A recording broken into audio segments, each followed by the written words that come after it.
Hello friends, welcome to my channel study with gurukuls.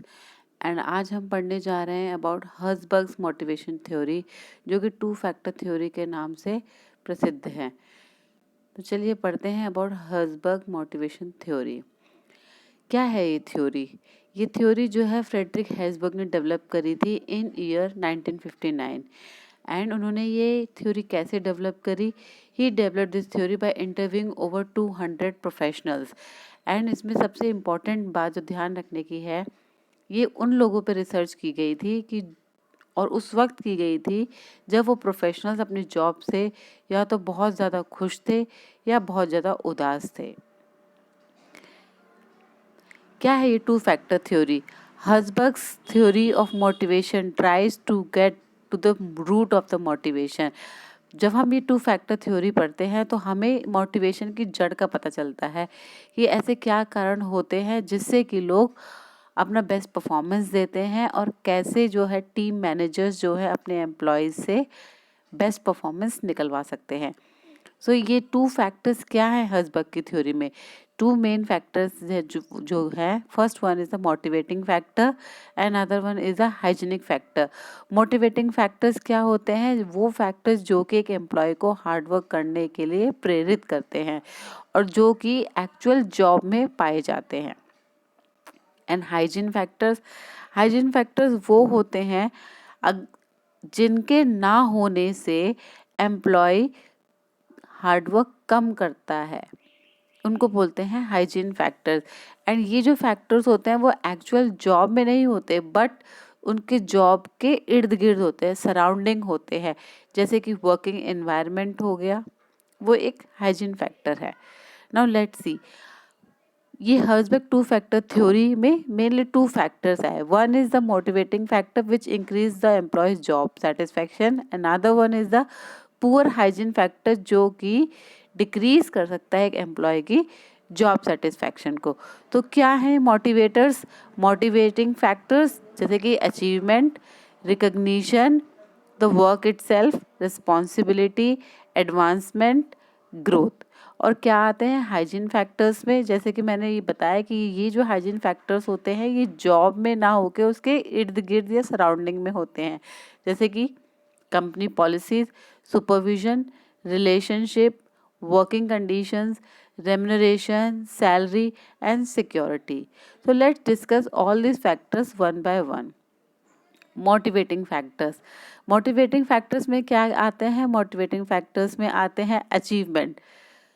First one is the achievement as the, जैसे कि आप समझ ही सकते हैं कि अचीवमेंट मीन्स किसी एक एम्प्लॉय को जब वो काम कर रहा हो उसको एक सेंस ऑफ अचीवमेंट होनी चाहिए, उसको एक प्राउड फीलिंग होनी चाहिए कि वो कुछ बहुत डिफ़िकल्ट और वर्थफुल कर रहा है, जो कि उसको मोटिवेट करेगा हार्ड वर्क करने के लिए।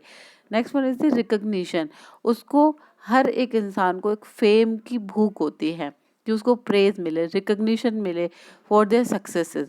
किससे? From their peers, from their superior, जो कि उसको एक रिकग्नाइजिंग फीलिंग कराए, जो कि उसे मोटिवेट करती है और हार्ड वर्क करने के लिए।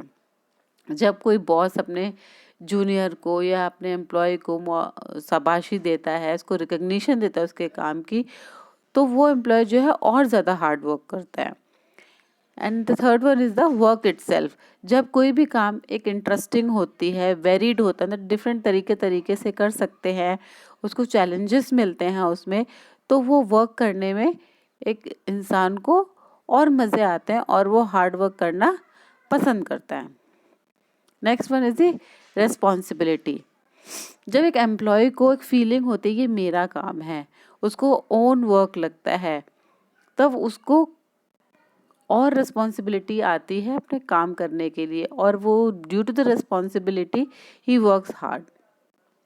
Next one is advancement. जब किसी भी जॉब में एक एम्प्लॉय को लगता है कि इसमें प्रमोशन अपॉर्चुनिटी है, तो वो और हार्ड वर्क करता है ग्रोथ के लिए। जब एक एम्प्लॉय को लगता है कि इसमें लर्न करने के लिए कुछ न्यू स्किल्स हैं, कुछ नया सीख सकते हैं थ्रू फॉर्मल ट्रेनिंग और सम अदर इंटर्नशिप, तो वो और हार्ड वर्क करने का प्रयास करता है। तो friend, these were the motivating factors. Now let's discuss about the hygiene factors. Hygiene factors में आते हैं, जैसे कि मैंने पहले बताया, ये एक्चुअल जॉब में नहीं होते बट उसके इर्द गिर्द होते हैं, यानी कि आसपास होते हैं। जैसे कि company policies, their company policies कैसी होनी चाहिए? It should be fair and clear and it should be equivalent to those of the competitors. मतलब मार्केट में, एक कंपनी में, एक फील्ड में जितनी कंपनीज हैं उसकी कंपनी पॉलिसीज उसके पैरेलल होनी चाहिए, फेयर और क्लियर होने चाहिए, ताकि वो एम्प्लॉय वहाँ पे टिक सके और वो काम कर सके। Next one is the supervision. Supervision should be fair and appropriate. कोई पार्शियलिटी नहीं होनी चाहिए और at the same time employee को ये भी फील नहीं होना चाहिए कि उसकी ऑटोनॉमी नहीं है, उसकी इंडिपेंडेंस नहीं है, उसको फ्रीडम भी फील होनी चाहिए। Third one is the relationship. Relationship जो वर्किंग एनवायरनमेंट में है वो बहुत अच्छा होना चाहिए, प्रेजेंट होना चाहिए। कोई तरह की बुलिंग, क्लिक्स नहीं होनी चाहिए, पीयर्स के बीच में झगड़ा नहीं होना चाहिए, सुपीरियर्स अपने जूनियर्स को इतना ना दबाएं, इतना ना झाड़ें कि उनको काम करना मुश्किल हो जाए। और एक ऐसा वर्किंग एनवायरनमेंट, वर्किंग कंडीशन, एक ऐसा वर्किंग कंडीशन होना चाहिए जो कि सेफ हो, फिट हो, पर्पस एंड हाइजीनिक हो। फॉर एग्जाम्पल मैं आपको देना चाहूँगी कोल माइंस में। क्या कोल माइंस में वर्किंग कंडीशंस बहुत अच्छी होती हैं? क्या आप उसमें काम करना पसंद करेंगे? अनलेस एंड अनटिल आपको कोई भी इंस्टीट्यूशन गारंटी ना दे कि यहाँ पे वर्किंग कंडीशंस बेटर होंगे, आपका वहाँ काम करने का मन नहीं होगा। So working conditions safe, fit होना बहुत ज़रूरी है। नेक्स्ट इज द सैलरी, जो कि बहुत इंपॉर्टेंट एस्पेक्ट है। Salary should be fair and reasonable and it should be comparable to the other organization in the same industry. Next is the status. हर employee को अपने स्टेटस के हिसाब से काम मिलना चाहिए। ऐसा नहीं कि क्लर्क को हाउसकीपर का काम दे दिया जाए और एक हाउसकीपर को क्लर्क का काम कर दिया जाए। तो मैं जिस डेजिग्नेशन पर, जिस पोस्ट पे एक एम्प्लॉय काम कर रहा है, उसको उसी का ही मीनिंगफुल वर्क प्रोवाइड होना चाहिए, जिससे कि उसको सेंस ऑफ सेटिस्फैक्शन आए। Next is the security. Now जब लोग जॉब करते हैं तो उनको एक सेंस ऑफ सिक्योरिटी आनी चाहिए। उनको ऐसा एक कांस्टेंट थ्रेट नहीं फील होना चाहिए कि हमारी जॉब कभी भी जा सकती है। इसलिए गवर्नमेंट जॉब्स के लिए लोग ज़्यादा प्रेरित रहते हैं पाने के लिए रादर देन प्राइवेट जॉब, क्योंकि गवर्नमेंट जॉब में बहुत सिक्योरिटी रहती है। वहाँ पे कांस्टेंट थ्रेट नहीं रहता कि उनकी जॉब कभी भी जा सकती है। तो फ्रेंड्स, ये थे कुछ hygienic factors. Now based on these factors mainly 4 तरह की स्टेट्स बनती है जो कि एक मैनेजर अपने ऑर्गेनाइजेशन में फाइंड कर सकता है according to the 2 factor theory. The first one is the high hygiene and high motivation theory. Now what high hygiene and high motivation theory जो है, एक आइडियल सिचुएशन है जो कि हर मैनेजर चाहता है, जहाँ पे एम्प्लॉयज खुश होते हैं, मोटिवेटेड होते हैं और उनके पास बहुत फ्यू ग्रीवेंसेस होते हैं। The next one is the high hygiene and low motivation theory. इस सिचुएशन में क्या होता है, एम्प्लॉयज़ के पास बहुत कम ग्रीवेंसेस होते हैं मगर they are not highly motivated. For example, जहाँ पे पे और वर्किंग कंडीशंस तो अच्छी हैं मगर work itself is not so interesting, so employees are just there to collect their salaries. मतलब वर्क इतना इंटरेस्टिंग नहीं है तो वो वहाँ पे सिर्फ इसीलिए है कि उनको हर मंथ सैलरी मिल जाती है। Next one is the low hygiene and low motivation theory. Low hygiene and low motivation means इसमें जो है, इस सिचुएशन में employees are highly motivated but they have lot of grievances. मतलब वो उनके पास ग्रीवेंसेस बहुत है, उनके पास दुख बहुत है। फॉर एग्जांपल, कि जहाँ पे वर्क तो बहुत एक्साइटिंग है, इंटरेस्टिंग है, मगर पे कंडीशंस अच्छी नहीं है, उनको सैलरी टाइम पे नहीं मिलती है या सैलरी कट होके मिलती है। तो बेसिकली लोग काम तो सैलरी करने के लिए ही होते हैं, बेशक चाहे काम कितना भी अच्छा इंटरेस्टिंग क्यों ना, but at the end of the month उनको सैलरी तो चाहिए। तो ये हो जाएगी low hygiene and high motivation की condition. Next one is the low hygiene and low motivation.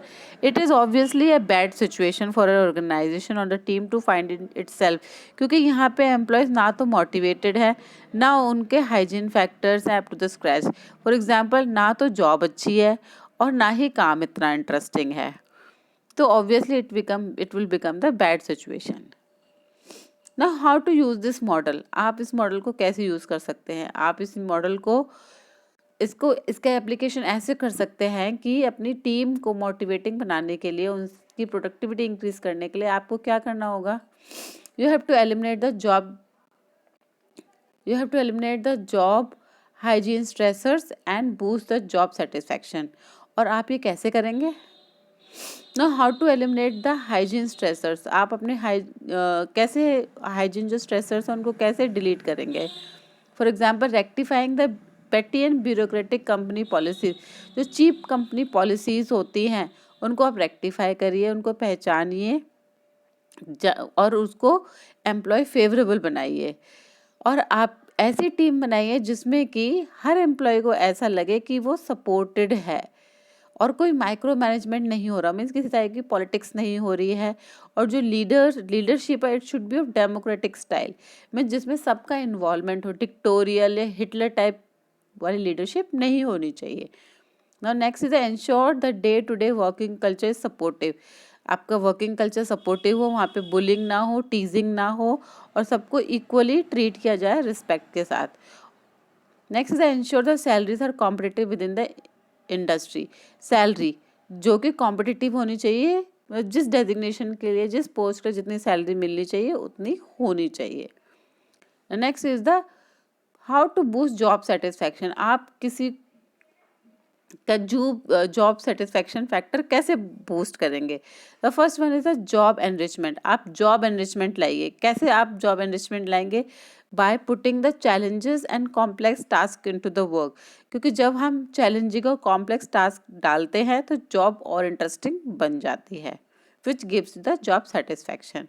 Next is the job enlargement.